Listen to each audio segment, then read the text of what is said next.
You're watching Channel 8 Eyewitness News at 6. It's not just news, it's eyewitness news. Federal investigators in Chicago are turning up the heat in their pursuit of organized crime figures. Mobsters they believe may be responsible for dozens of mob murders, including 2 cases with ties to Las Vegas.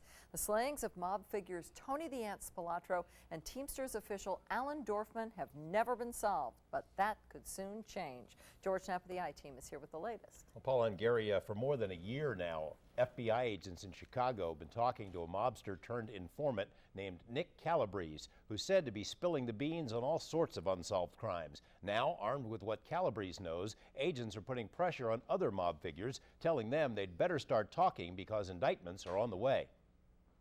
I believe things are getting close. Former Chicago lawman John Flood thinks the handwriting is on the wall for what's left of the feared Chicago mafia. Flood spent nearly 40 years pursuing mobsters and still stays in touch. According to published reports in Chicago, federal agents are turning up the heat on a wide swath of organized crime figures in anticipation of grand jury indictments. Those indictments would likely focus on the bloody reign of longtime mob boss Joey the Clown Lombardo. A mob associate named Nick Calabrese entered the witness protection program last year and has reportedly been spilling his guts. Nick Calabrese is a credible witness. From my knowledge, organized crime figures, specifically Lombardo and those underneath him, are very much concerned about what Nicky Calabrese is saying. Flood, who says Joey Lombardo once tried to kill him, thinks Calabrese could shed light on 30 or more mob murders. A year ago this week, federal agents dug up a Chicago baseball field and found bones, presumably those of a mafia murder victim.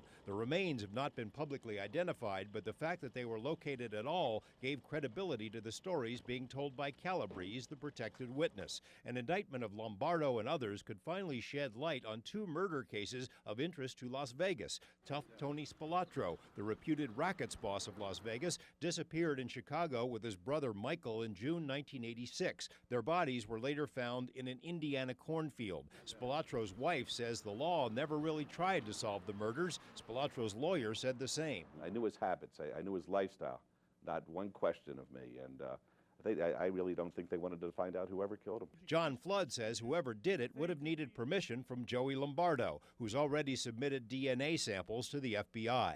Another unsolved murder with Nevada implications is that of Alan Dorfman, head of the Teamsters Pension Fund, the guy who funneled millions of dollars to help build most of the Las Vegas Strip. Dorfman was gunned down in a parking lot to keep him quiet. No one was ever charged. Flood says the mob remains strong in Chicago and still has Las Vegas operations. Indictments in Chicago could generate ripples here and elsewhere. The government's looking into all these murders, major murders, for 30, 40 years, and it would rip open organized crime in the city of Chicago, affecting across the United States and Las Vegas.